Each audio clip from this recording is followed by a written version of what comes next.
tisire nguva pamunhu waMwari watakapiwa panguva yakasarudzika kudai, Evangelist Muparinga all the way from Zimbabwe.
Amen. Tutende Mwari nekuda kwechiko cheupenyu mukati medu gore ndiratiri kupinda. Regai ndiremekedze mutungamiriri wese panzvimbo ino muzita raJesu. Amen. Regai nditende hama dzangu nekutendera kuti ndinge ndichisvika muno mutemberi kuti ndigone kushea nemi shoko raMwari. Mwari vakuitirei zvakanaka. Chara ndishie nemi shoko rinobva kubhuku yakajairika kwazvo Ezekiel 37. Today nhasi ndinoda kuti nditiche. Shoko raMwari rine two sides. Sometimes we preach, sometimes we teach. So kuparidza nekudzidzisa zvinhu zvakasiyana. Kuparidza tinenge tichitaura kugona kwaMwari, the ability of God. But kudzidzisa manifestation. Okay, I'll repeat. Kuparidza kutaura zvinogonekwa naMwari kana kuti kutaurira vanhu, the ability of God. Zvakafanira nekuti Mwari vanopa ikoko kuparidza. Even vasati vakupa is the truth, Mwari vanopa. Zvaunoda kudzidziswa now to receive, you need to be taught kudzidziswa how to receive. So Mwari avarevi nema shoko raMwari ndire zvokwadi, but zvokwadi shoko raMwari yese chinongorwadza bedzi ndechekuti nemakore anenge muno muchechi kugona kureceiva zviri mushoko racho ndo pane struggle. Munhu kutouya kuchechi kutotenda kuti Mwari vanogona, but kuzogonerwawo iwe as an individual now panotoda teaching so that you know what to do to receive zvakavimbiswa naMwari. Mwari avarevi nema. So chada nditiche kubva kubhuku yaEzekiel chapter 37. Tine muverengeri kana just read kana tine muverengeri pano gona kutoverengerawo Ezekiel 37 kubva vhesi ya1 kusvika pa9.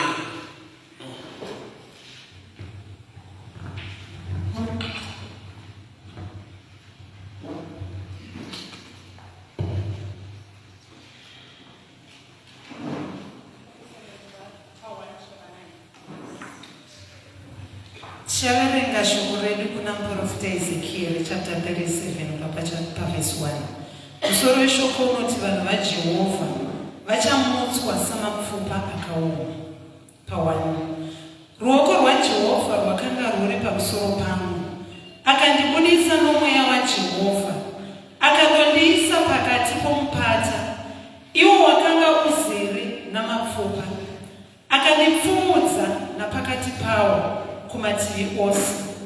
Tarirai, aivapo akawanda kwazvo, pakachena pamupata, uye tarirai, akanga akaoma kwazvo. Akati kwandiri, mwanakomana, mapfupa awa angararama here? Ndikapindura ndikati, imi Ishe Jehovha munozviziva. Zvino akati kwandirizve, profita pamusoro pamapfupa awa, uti kwaari, imi mapfupa akaoma, inzwai shoko raJehovha. Zvanzi naShe Jehovha kumapfupa awa, tarirai, ndichapinza mweya mukati menyu, muchararamazve. Ndichaisa maronda pamusoro penyu, nokuisa nyama pamusoro penyu, nokukufukidzai neganda, nokuisa mweya mukati menyu, murarama. Pati yaverengwa, just kufamba ine. Pati yaverengwa, ipromise, not iprofesi. Muchava nenyama, muchava nemaronda, muchaita zvakati. This is the truth of the word of God. And never next subject. Zvino muchaziva kuti ndini Jehovha. Ipapo ndakaprofita sezvandakarayirwa. Zvino ndakati ndichiprofita, mubvunzo ukavapo, uye tarira, kudengenyeka kwenyika kwakavapo. Mapfupa akaswederana, pfupa rimwe kune rimwe pfupa raro. Ndikatarira, wane marunda avapo pamusoro pawo. Nyama ikauya, ganda rikafukidza pamusoro pawo, asi makanga musina mweya mukati mawo. Ipapo akati kwandiri, profitera kumhepo. Profita, mwanakomana womunhu, uti kumhepo, zvanzi naShe Jehovha, uya uchibva kumativi mana anobva mhepo. Iwe mweya, ufuridzire pamusoro pavava vakaurawa kuti vararame. Father, we thank you for your word. Speak to us tonight. Instruct us, correct us, empower us for the glory of your name. In Jesus' mighty name I pray. Amen. Intended in the English version, verse 7, Ezekiel 37, verse 7, the Bible reads, so I prophesied as I was commanded. As I prophesied, there was noise. Behold, a shaking. Bone came together, bone to its bone. I'll repeat. As I prophesied, as I was commanded, there was a noise. I'm sorry, a noise a little bit. Chiprofita chilipo Ezekiel mwari vari kutaura naye kuti pave nemanifestation yeflesh pamadry bones. Chakaitika ndechoti wakataura the promise, the first part yandaverengesa, mwari vachiti muchava nenyama, tichaunza marunda pamuri, I'll cover you with skin, muchararama. He promised the sure word of God. Manifestation now are way after promise. Manifestation we are after the action yemabonzo. Zvanzi ndakatarisa ndikaona mupata maane noise. Bonzo rimwe nerimwe richitsvaka raro, bone to its bone, which means there was a movement that attracted manifestation of the promise. The movement was not spiritual, the movement was physical. Mabonzo mupata akatanga kufamba, bone to its bone. Haasi kufamba nokuti zvaita, ari kufamba kuti zviite. Asati aane nyama mabonzo aprofitwa, but bonzo nokuti ratenda the sure word of prophecy, zvinodena a movement to attract manifestation. Nhamo yataita muchechi ndekuti Mwari takamutenda, tikaziva kuti anogona ende anoita, dambudziko ririko chete rekuti kuti zviitike kwawo inopani yani. Saka Mwari akati ndofunga nguva isati yakwana. Kana zvanya zvakanaka nongwa kuti God's time is the best. Regarding the other side of God, time haina basa muna Mwari. He can do anything anytime. So you want to God's time is not a mystery. Inechekuita neyo time of obedience to attract the ability of God at any time. That's why Jesus aida maonde singuva yemaonde. But pani kwe level ramari rekuti hazvina basa neseason. Shahada ndio zinofanwa kutoita. So challenge yakuita tunokuwa ngekuti unenge wakuti aiwa ndakamira Mwari nguva yacho yasati yakwana. Zviriko zvinoweti to wait. Zviriko zvakaprogramwa netime naJehovha. Kogoita zvinhu zviri kutadza kuita kwete nokuti Mwari akagoneka kuti nguva itendere, but ada kuitwa wacho has operated the right way in time yaari. So Ezekiel aprofita kumabhonzo, ataura pfungwa yaMwari. Mwari vamuudza kuti achava nenyama, mabhonzo avachava vanhu, ndichaakavha with the skin. But apedza kudaro verse 7 yati there was noise in the valley. Noise is a symbol resistance. Pese pane the sure word of God, apatanga ni manifestation, panotanga pane opposition inoita kuti iwo ukaikunda ne-action uattract a manifestation. Satani haapiti mungu kuti wakaprofita kunzi ucharoorwa, anogona kudhila necharacter yako zvekuti aurooreke uri type inoroorwa.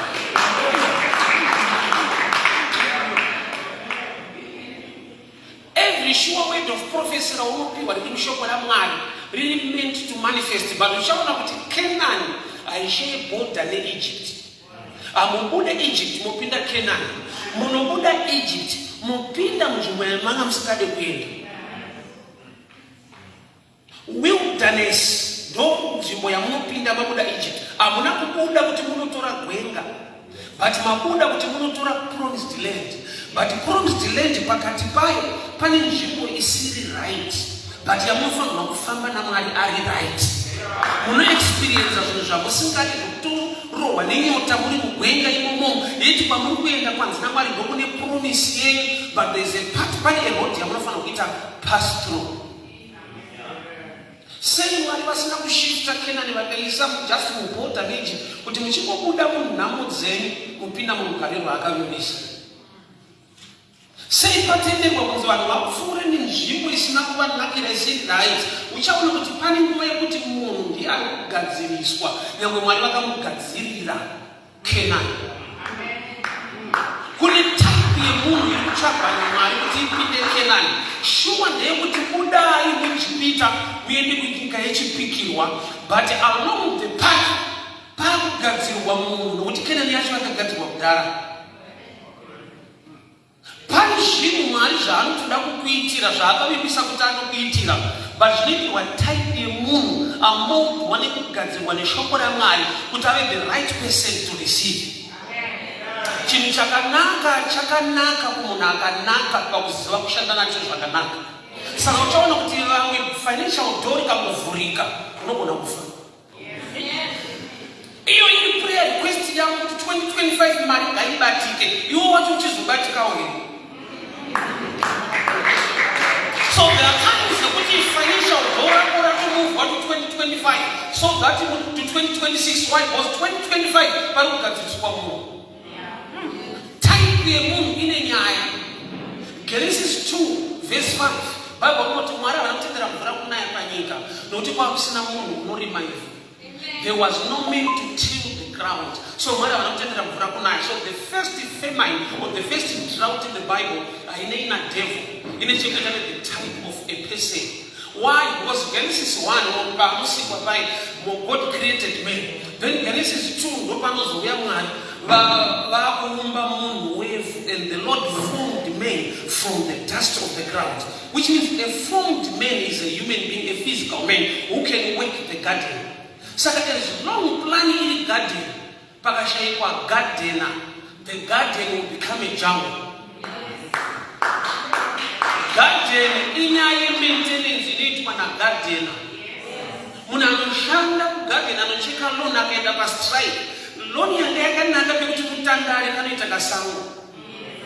So original plan yaMwari ndeyekuti uropafadzwe kuve chiropafadzo. But kana pfungwa dzisina kumachiro ukatoropafadzwa unoona kuti chindadzo mani ukatsvaga vamwe. Why? Because iwe wacho hauna kushandika neshoko kuti ureceive the benefit yeCanaan. Canaan haisi yevanhu vakabuda Egypt to help you. Neyevanhu vakabuda kugwenga. Canaan haisi nzvimbo inopiwa vanhu vakabuda Egypt. Inzvimbo inopiwa vanhu vakabuda Egypt vakazo kubuda mu wilderness. Kuna kuti ku Egypt kuna azunguzati kune kuna matoometa uri munhamo nekuda kwenhamo yakunetsa. But kana zvinhu zvako zvanaka unopikisa zvawainamatira uri munhamo. Mwari kuropafadza ndichengete mhuri yangu ngava wanini. Ropafadzo rwacho usaona kuti imwe prayer request yako yange ine munhu weku Egypt, but Mwari vari kuda munhu akabuda mu wilderness. Ndakakura ndichinzwa nyaya so ndaraunda inoita kuti mwanangu kare kwaitopedya mabhizi sakusati kwane zvisuka bheti. Saka vanzi waituka wina madzimari akawanda waiwe uchingoudzwa kuti wawina madzimari vaiziva kuti that shift yekuti wanga uri munhamo too much wana emillionaire zvinogona kuti kuuraya. Izvo zvakanaka. Saka ndinonyengetedzwa kuudzwa dzinenge nyaya unepena kuti wasungwa kudai padakangonzwa sasisari masitori anenge wani wari kuprepare mind yako kuti varume kugare kwawakuenda nekunhamo then shift iyoyo bedzi kungoudzwa kunzi iwewe watobhiliyoniya momatonona negodzi ta pane kuti ufare unodiri wamvura wakuti muneshuwa imini reshuwa amusikuita mistake unosangana rugare rwacho rwakwandisa. I'll give you this. Alright, ukufamba unamanya ona murodi muna 100 rands unogona kunonga but ukaona une 2 million rands autambire kunonga. If uchida nhamo yakanyanya unofunga zvakawanda. Achida kuraiwa here papapa achida kuchengereswa here hakuna vanhu vari kuenda nhamo unayo but wakuita wakuinvestigate so dzimwe nyaya.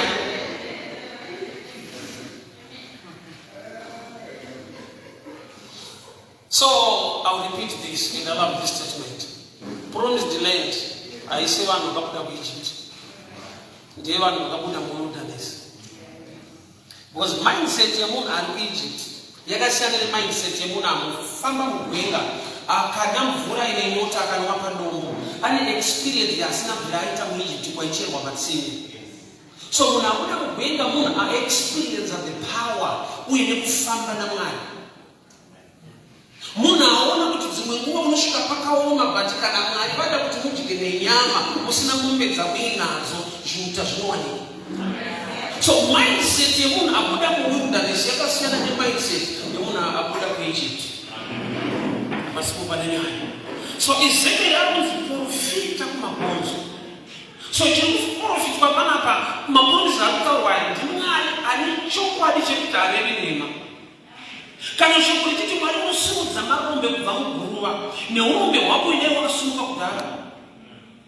Bandakadisika kuti nyangwa ane simba rekusimudza marombe kubva muguruva iye chake kusimudza but ijukire rombe kuzunza guruva racho. That's working your character. Nokuti pakanaka kwawakuenda kune new environment inotoda imwe discipline nemararamiro awaita kwawanga urumba zvipindirana. There's a shift in life inotika so unovatekwa neblessing to level yekuti vanhu vanotoona kuti ane mari but balance. Wasara kuva statement ino kuti balance yane mari yake. Chiri kuti balance haisini yekuti mari ayo. Vari kuti aiwa mari iripo zvayo but kaudofudofo so. Wasara kuona munhu mutenge muchamupikisa kuti mari ndeyakuzvishuwa ine. Kuti kana kupfeka asataugona. Mari iripo but akupfeka achena nokupfeka chete. Unenge uchanyengetedzwa kuti zvakanaka so mari yacho iripo kuti unonzwa kuwesta. Environment inyowani usakwanisa kugona kuadopta kurarama mairi.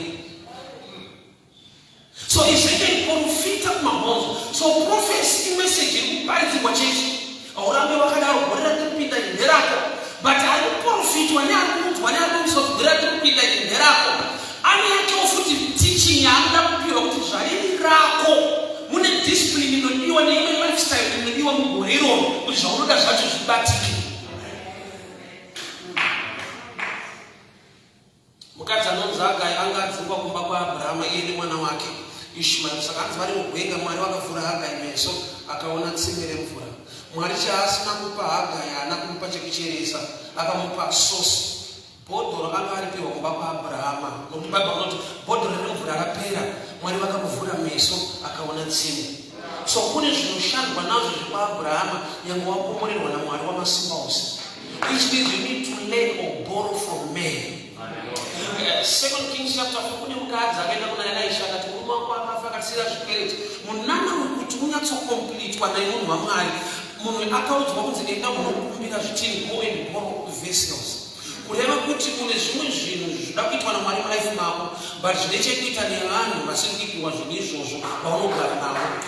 Nhamba yezvitini haibve kuna profeti nokuti anzi go and borrow men iopen door but chandinoziva nhamba yezvitini mhando yevanhu vaunotaura navo mararamiro ako musociety ndozvitini zvavo pamwe pacho Mwari ada kuita zvikuru but uri type yekuti hazviitike iye Mwari ane simba rekukuitira nekuda kwekuti the lifestyle yako musociety haisi right. Pasomunhu chakanakira munhu ndochawakatoipira kutoipa ikoko. Why? Because kune zvimwe zvinhu kuti Mwari vakada kukuitira vanoshanda necommunity go and borrow vessels from the society. So society is part of your miracle. So Africa sometimes matters most. Nobody will go to Chakaloka your breakthrough or your favor. Character, not the devil. So Genesis 2:5 Mwari vanonaisa mvura nokuti kwasina munhu unorima ivhu.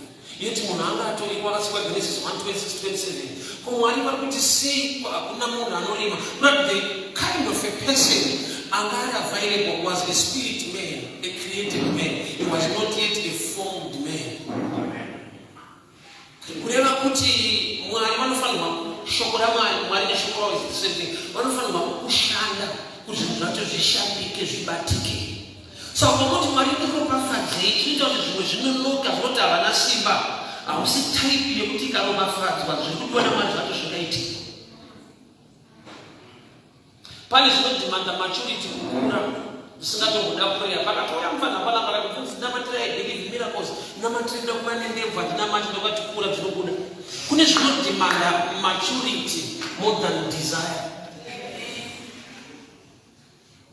Neshungu dzako nezvaunoda kuti Mwari vakuitire vanozvigona but watype isingagonereki nokuti ukatozvigonerwa palevel rauri ingatova dambudziko.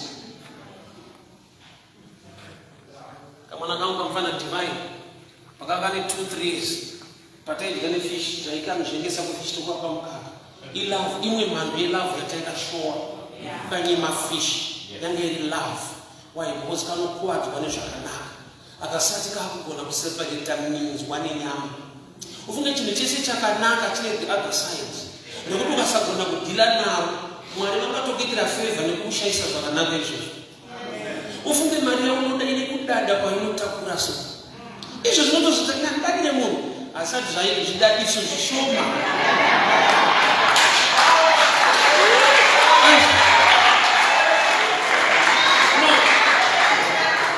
Test of character manifest better when things are available, when things are within your reach. Can we the power? Don't want to solve the money discipline. In addition, from a family and pamba, you know, so never like a few even take the bad.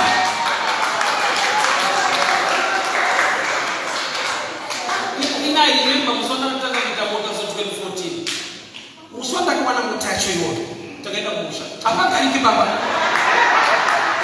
I want you to watch all me in a month of fun game. I don't know what the emotion. That's a case.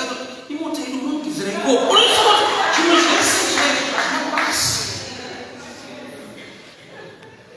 Test of character when things are available. Should be your niche. Don't always want to make discipline on town. But one more touch. What's our Shanda Nash? No,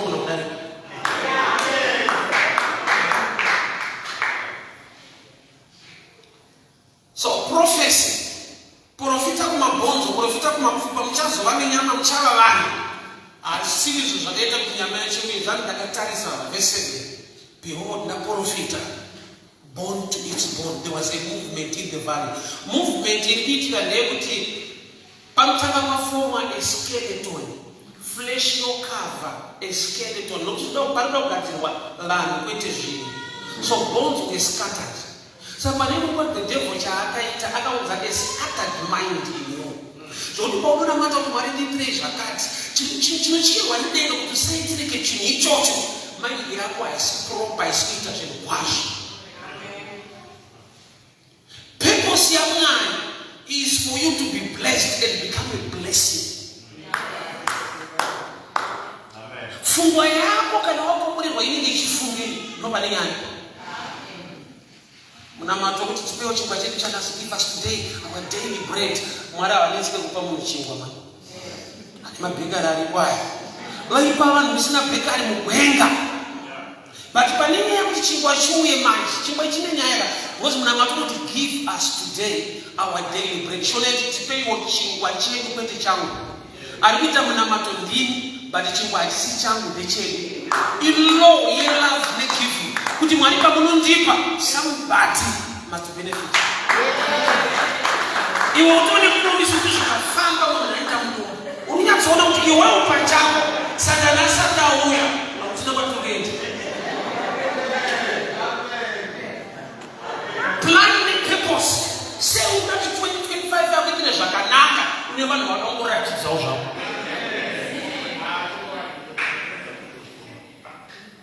Chauri chine zvakanaka zvachinounza mukereke mulife yako muupenyu hwevamwe. Your motive is so selfish. Give us today our daily bread. Our chedu kwete changu. Kuti pese paunamata kuna Mwari, even in mind there is somebody asingazive Mwari achakuzivaita namandiro pafadza. Nderera sinabindisa kuchikoro financial door ikavhurwa, mumwe mwana achadzidza ende vanhu vachaziva kuti Mwari akanaka nokuti ndakabata mari. Iwo target yako kana waibata pane nyaya. Wewe unozvingwarisa ndani. Chingwa chedu ndanamata ndinini. Ndo pasina kuchipindira prayer. Wesi wakumuri wakuda 10 days ndozo kuti kutaurisa takazitsaira izvi. Tipewo chingwa chedu, our daily bread. Nani ni wewe? Remember, asi Mwari wako ni Mwari wetu, our Father, not my father. Awo kuti chwawo chimwe mwantu na matamani wasina kuzana nao. Di baba wetu kwete wako, our Father, baba wetu, chingwa chedu. Yo chikamuuya chetu, chinotola barasa ndichako. So plan you want to raise a people from these bones that are scattered. So can you plan to raise a man?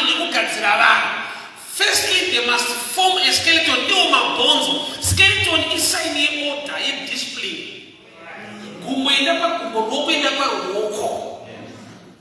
My bones are born to its bone. Kuchagana. Kumzana panchimo. Mwari nopafadza vana vangu ende wakuti vana vako une mumwe mwana futi asiri pavana vako. Mabhonzo aisikatati nyama iriyo. Une wakasiyana naye wako. Pfungwa ndekuti Mwari kandiropafadza pamhuri yangu ndiyo yeshe iri. Zvimwe zvacho hazvikuprofitwa iwewe wega watokoziva kuti Mwari kuchinoi bada ndabasa naye. Badoti Mwari anokombora nevaipanisha. So bonzo limwe rimwe rakachaka rimwe racho. There was a movement, but baborapi there was noise. Kunati pese paunotanga kuita a movement inoattract a manifestation opposition aishaika. Pese pano dangers but me oona atange nekundichiona anotanga nekundinyarara. Dera anofanirwa kuona panofanirwa kuti nyarara kuita noise. Opposition ilo ya devil. Satan ana simba ane nharo. So when you know that, unoshindira kuramba wiri muzvinhu zvaMwari. No, the devil has no power, but akatraina nharo. Ausina kukati mune kuti ndiyeke, ashite, andiyeke, kwarizoenda. Unoenda. But atamene kuti ndakuenda kutakira ndiyeke. Utona mapasta kupita so maasha takwe munhu ndene msemi. Vana zvacho chigemu chenharo ichi but anofanira kutoenda church.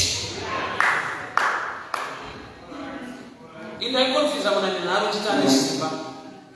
na nisipa kutunzwa na siana uchikoro kino vanhu vaivhunzira kwari kudiso takugaya chishimudza for no time kusvika pauya munyoni pachikoro vasingatorelaiti zvokuitwa buri istoimo tikanzi hiki kuenda kuseni so unowani paakauya haana kuchijaira kuti uya anochizwa paakanjera akati hei akazoa kuti ngatitaurirana anoroveka munhu.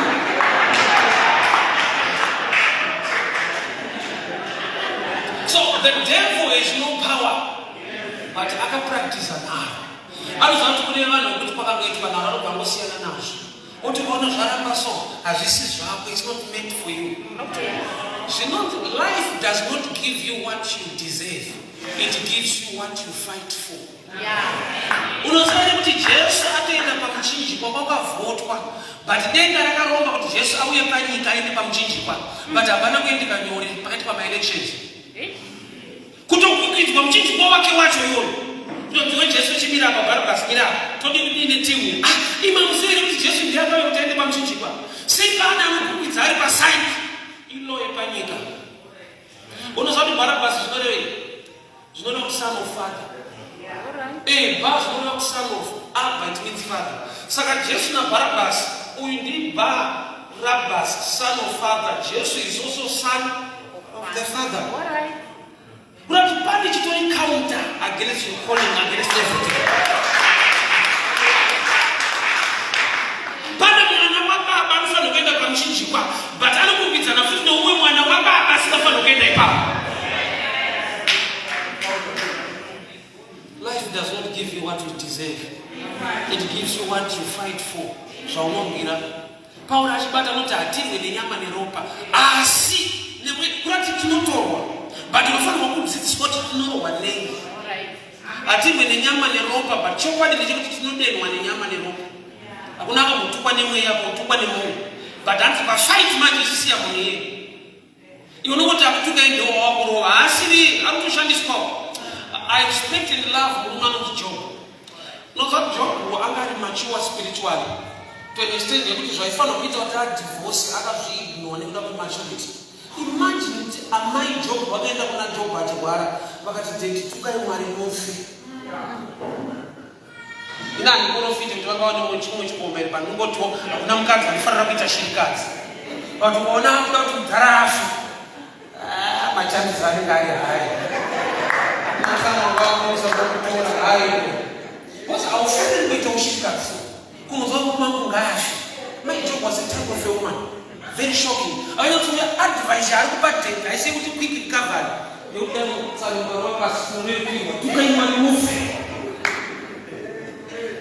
to my surprise, but cover yes your job. I don't divorce. Why? I don't know what analyze one. Okay. I tell her the man but she don't do man.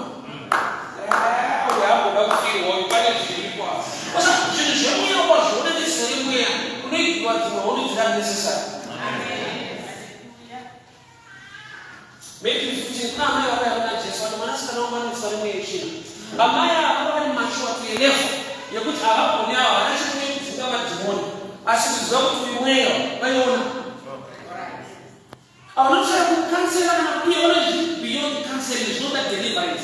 Mwana wasikana wangu anametwande mwea ye chini. Napa basa zabu tujibwetu mwea. Mwe mwana wangu maa. Tino kansela wangu wasikana kansela ni watuda deliverance. Wai moja atina milisio kuona watu mwea. Leta na kutindie. Kuni mwa mdaraka ya mwana Jesu kamu mwana wangu zinotu zitambata. Zinotu zitamumotoka na kuvura. Ndara siti mendino note hakutu difenda mwana wangu. Utaasiri ya kutoba kwa. Asira kubako zikatumbata nokatumana kuvura zikambata nokatumana kumoto kuna mfano ya bomba tuko. So amu hizo kitu wasema kumoto ndio wasema mabeni kuna display tunamtoleo azali ni simba kutikana jambata sasa mambo hayo kwa Yesu kwa kanseli. Saka Job was mature as well.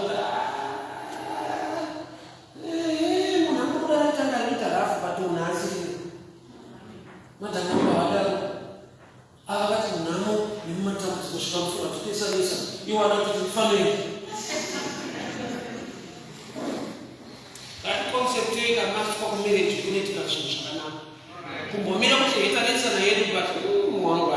uyu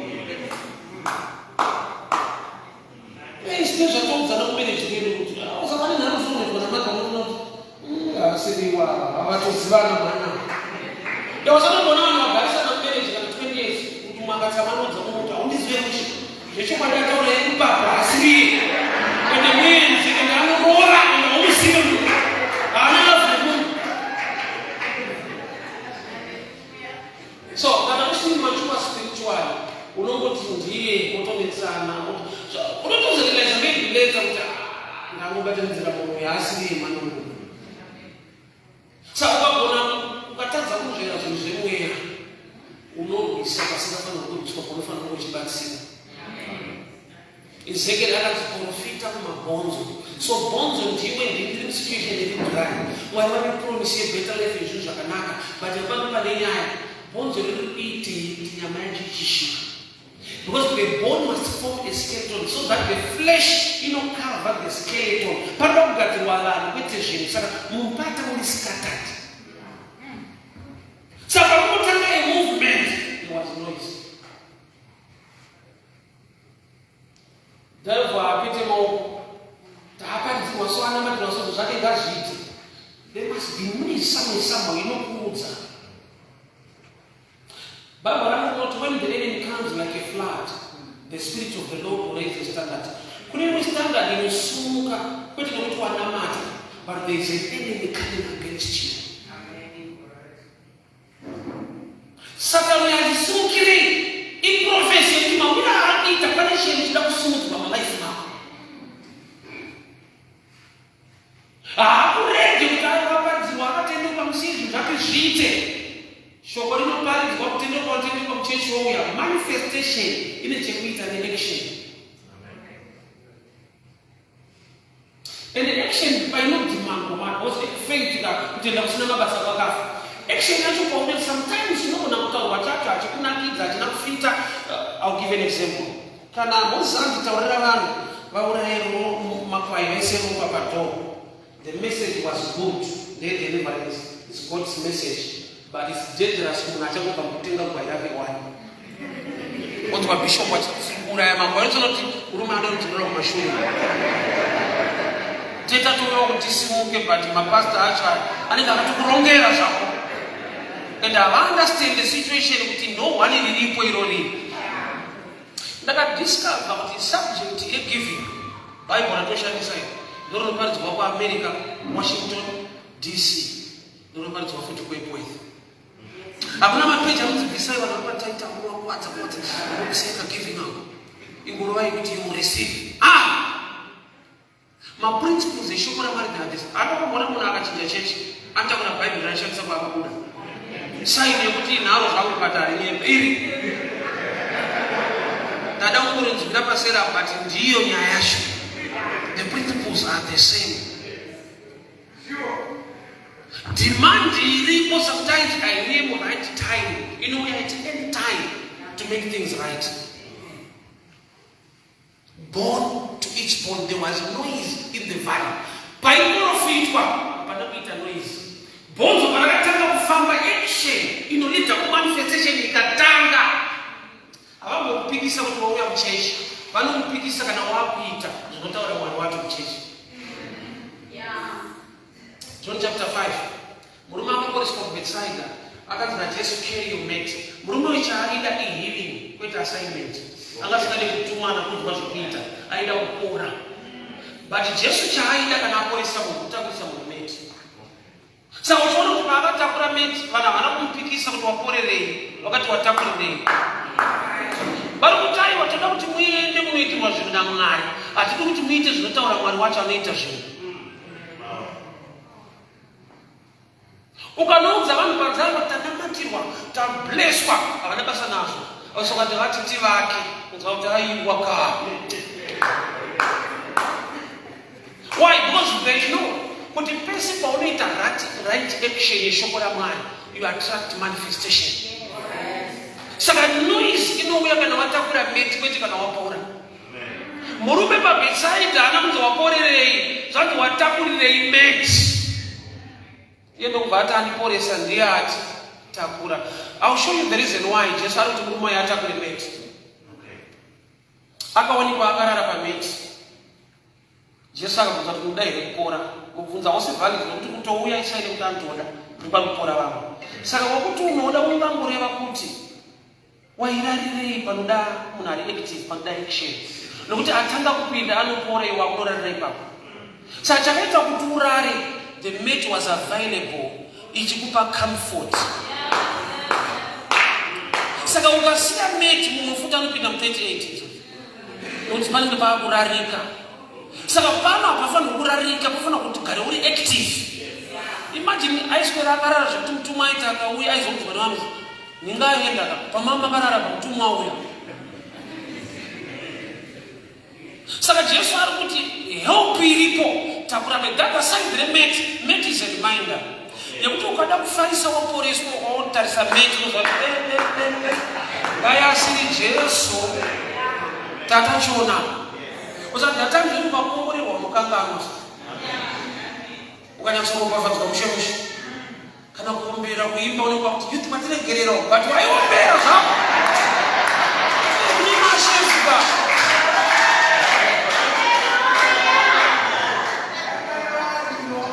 I love and respect David. David was a king, but when we had I see kutungamirira ndekujaiva. Ane right yekusaudza kuti sungai mujaive chumwe mujaive, but musi waakatamba akataura a reason is so tangible.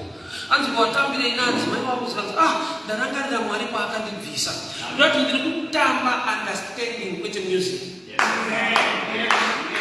Unamizwa kwaakabviswa naMwari ane maitiro anoita akasiyana nevamwe. Hatina kufanana. Mawiri atakaita kuno hatina kufanana. Hatina. Wapanga kuya nemubhazi wamakaenda mutendo kurusa kwakakuruzeko. Saka ukazonda kakuruza sei kana kajaifu kakoneta kadifference. Aunotokanganwa wakafulaya. Zvanaka zvaita mushisi unokanganwa. So mate is a reminder. Ukaziva Mwari paakakubvisa aupushwe kuitira Mwari kana kunamata Mwari kana kurumbidza aumanikidzwe. Izvozvo zvega zvinokuudza kuti wakunda asiri Jesu. Ndekumaini pandaishanda so 1996 kunonzi kutaiga refukwekwe. So pandina ndoparidza kubulawayo kana kumbero ndinonzoenda nefamily. So we pass through nekumaini ikoko ndichiratidza vana. Noma ndaigara ndokamaini kataishanda ndomugomba mataipinda wanaidi masarati kandiyo mazuva. Tsaona chitete really ngati murendi mamune munhu. Dai asiri wandiri kushumira Jesu. Dai tiri kurinipo. And some of my friends they are still there. Chandakagona kusiyana navo chete akuti ndakangwara pamwe chakangwara kudarika ndakuwana ndinomunyasha. Dai asiri akaratidza mureni kushumira muri pakona dai tiri murini izvi pakutatochaisa manyama. So ukamuziva kuti kune wakati kuno kutatosvitswa nenyasha pane kwemuche kwakafita taipi yenyu. A reminder makes that we know. Unomuziva kuti kandiporesa ndiyasakona. In 2007 when I started preaching for every quarter, my friends are not follow wakauya wazvangu kuti muna vakadza karedza vati vakatoona vanokuta kuchinga havana kukota zvakanaka. Today was a problem. Vakadza karedza uzakaita vandokukatsira vandokukanza vachikoshamu vakaona kuvumaniso kuida kudaroso zvakatakasira kukozedzina nomapingira mutavai.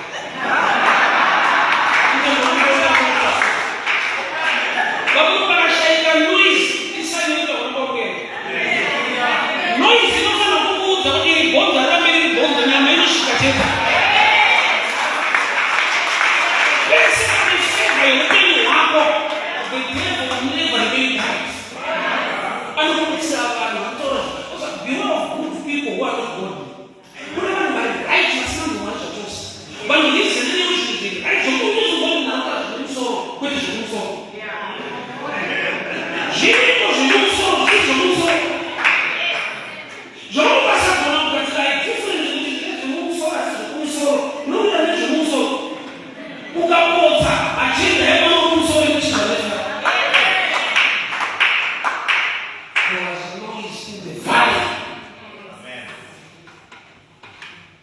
Ngako ishu yokutanga nanezi ikwa anakukriswa itochaizo.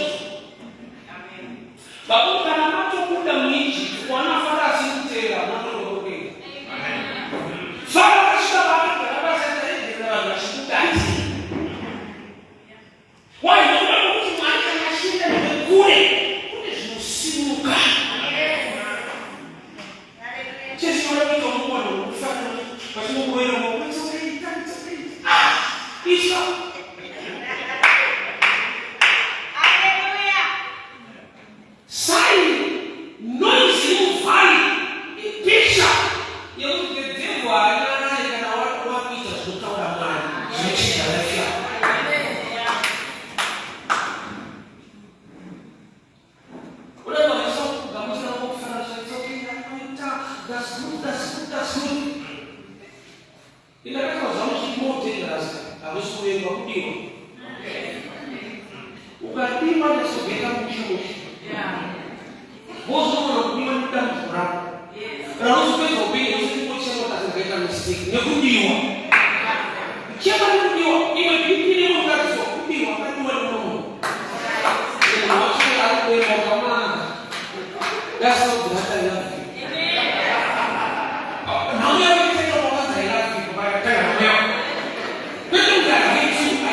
There was noise in the valley. Why? Because Mama Mani a movement. Mama Mani order. But China should do it in order. This is no more in the such a man. You know that African tradition they say.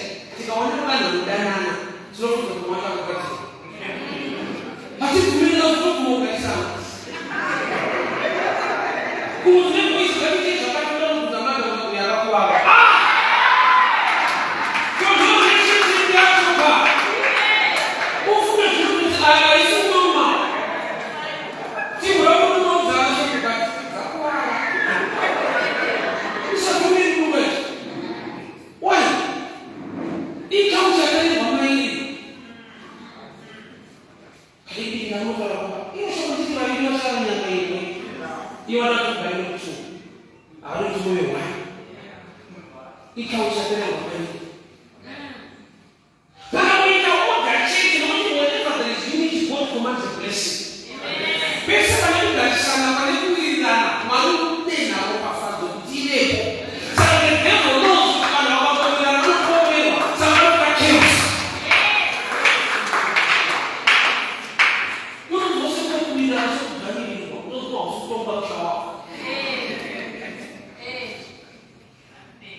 There was noise in the fire.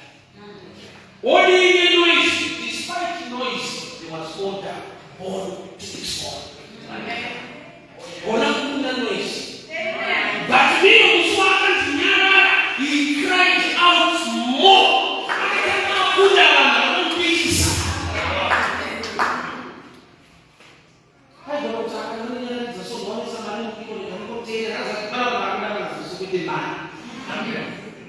Kalau sini ada yang makan di kamar, dah ada yang ada yang makan di kamar, udah bisa sampai di sana dulu. Jadi orang saksi adalah siapa? Lain kau yang punya ada sekolah untuk susah kenapa cita orang. Anu saya boleh kurang kita susah, boleh sosial itu maka proses.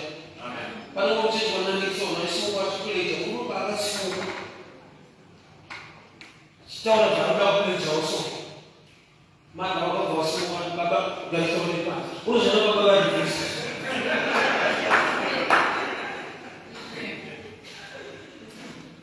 Mungkin uchira kudika mai wangu hapo itaisha. That's what at the time why pakatara na Abraham ndiye unapokuwa unaonyesha chibayo. Mwakatara na Abraham. Abraham baada kuna azma ya mtazamo wale watu ni mwana kumshika mshana. Ayo wale mwanzo ile bauzi. Isobele wocheka maji. So Abraham was also a great secret keeper. Anamuanzuni mwana turai akajidhabu kuona matamani. Pale mtu wangu wafuwe tunama.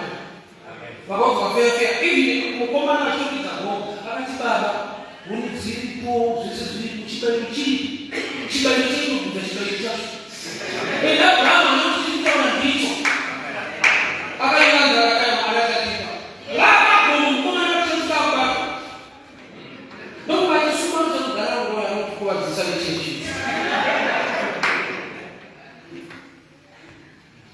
There was no extreme valley. 2025 ili kuone breakthrough yao wanapigana na hizo nguvu.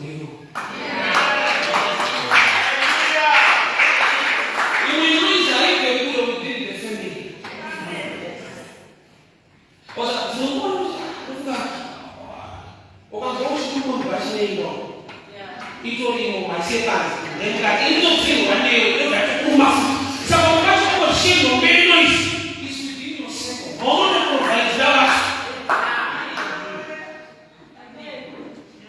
I prophesied as I was told by the Spirit of the Lord, and there was movement in the valley, and there was a great noise. I know that the Satan is born to its born. Imagine actually all there are people who show this one like you don't want to see what I'm saying, you don't change the show me. No, so but I see you. No, it's not fake. What say that?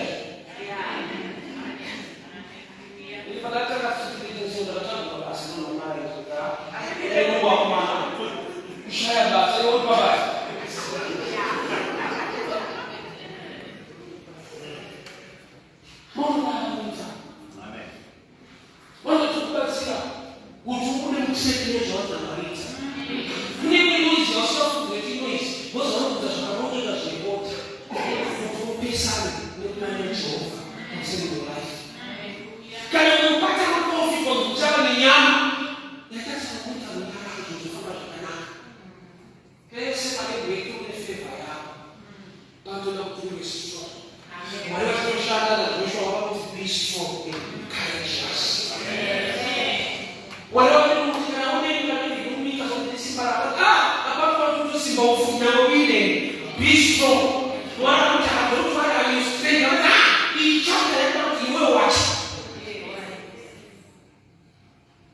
That's why Jesus gets my hand is there about 3 times once more.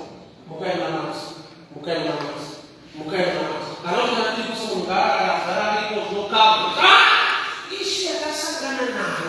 Yapo tukulize motivation. So what Jesus wako yakubaka. Asiye akatiza pakatiza stop. But mama sinu prayer line. Jesus prayer avuma kwenda cross. Basi napinda prayer bafu kwenda cross. There was noise in the valley. 2025. I don't know. We are never issues. All of these numbers are quite energetic. Economy no gonna be that noise. You are going to so much. Oh man, kupanda au breakthrough, but when it is not that. So God will have when the enemy comes like a flood, the Spirit of the Lord will raise his standards. All things work out together for good. Or it means just whether positive or negative. But can ushida hapo mwalimu na matamari wako. Icho chomwa mshana nacho chikatokubulitsa good answer. Damu ziko alishika mzigo mungu Yesu. Wasifanya wanasa na lishoya kwa airport kwa rao. And this is much. So I'm so happy to do this. Cinema contracts are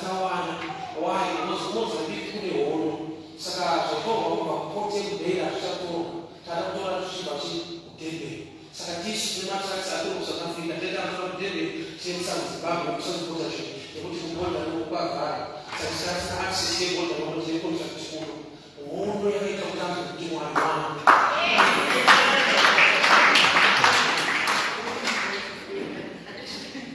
First Kings chapter 6 verse 10 hata wanaenda hondo hondo yao ishwe akapamukana kugara yashi kana magonzo came back to life. Aenda kuletwa mbele ya kundorikwa iye ndokugara Yesu mukukanda wamwe breakthrough that will proper burial will get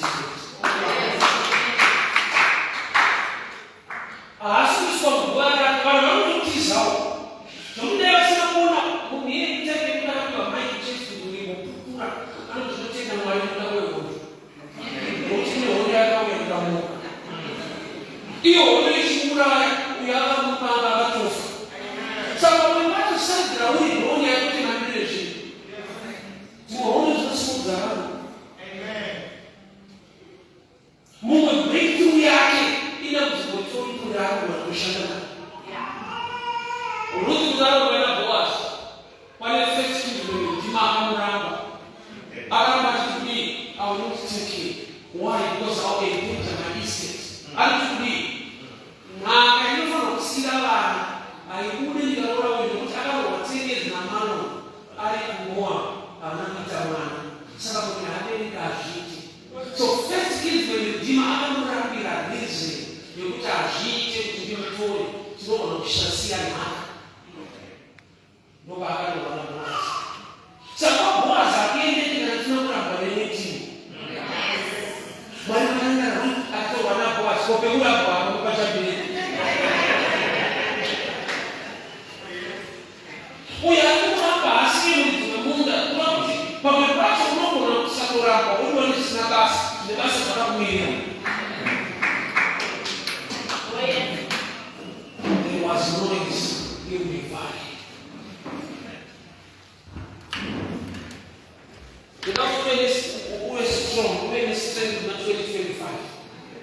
Life does not give you what you deserve. It gives you what you fight for.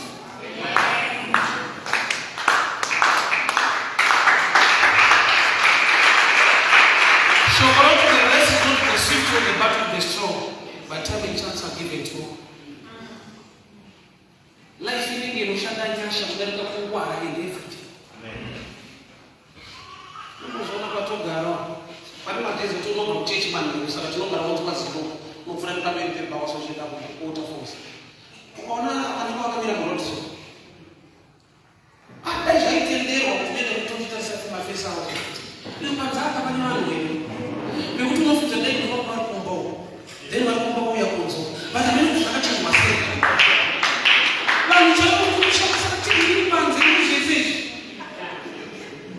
The rest is not the swift or the battle of the strong, but time and chance are given to all.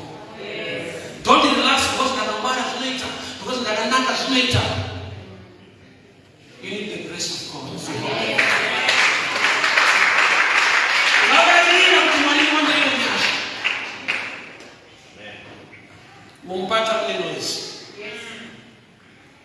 It's not easy.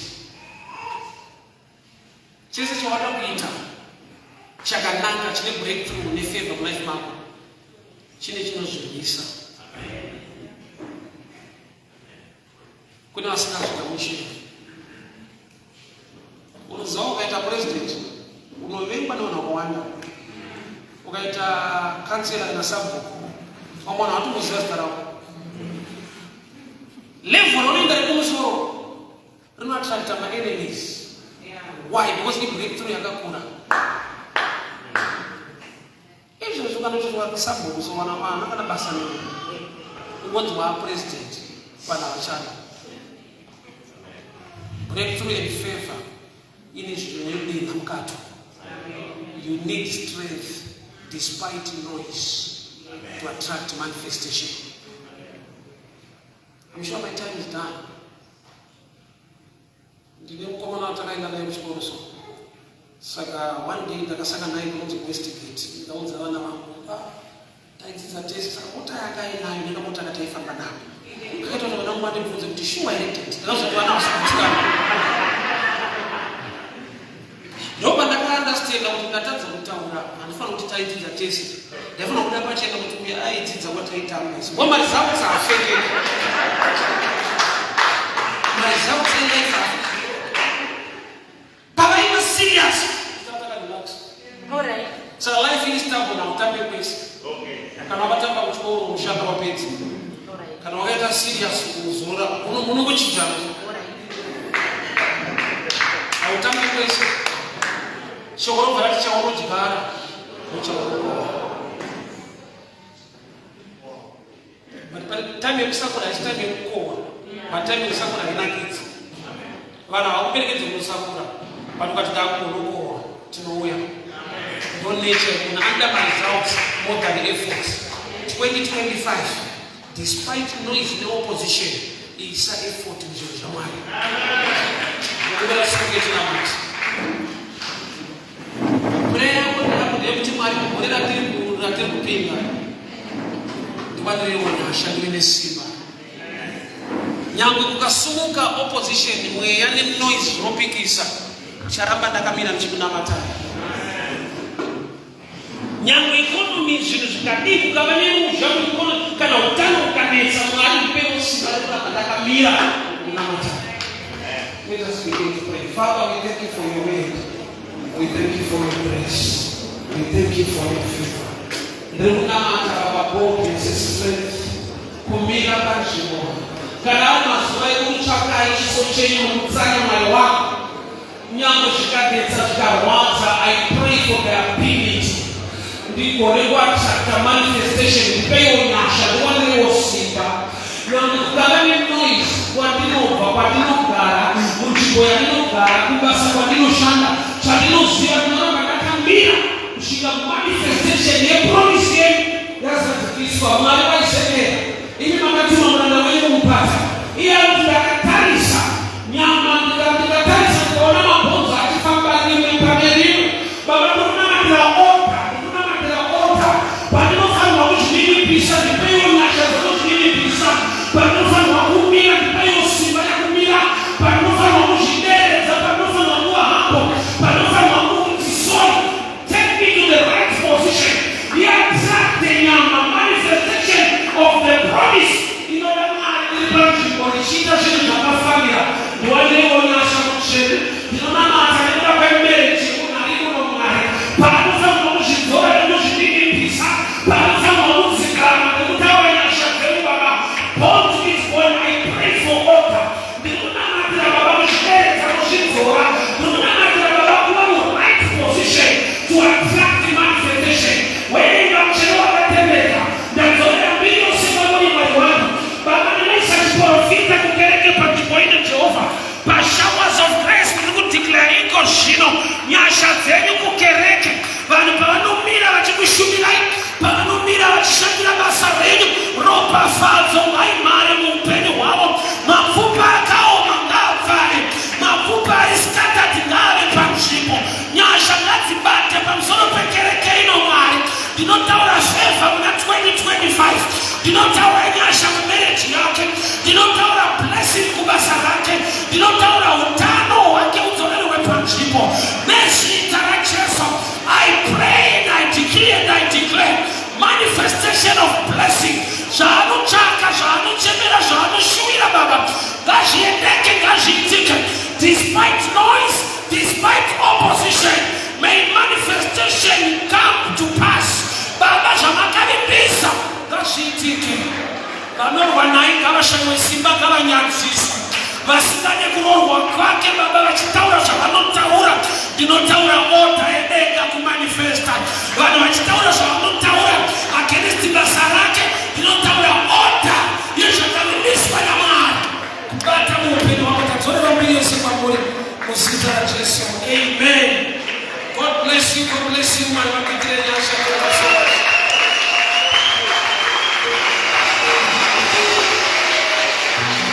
Hallelujah. Let us continue putting our hands together for such a great teaching. Thank you so much. Thank you so much. Right.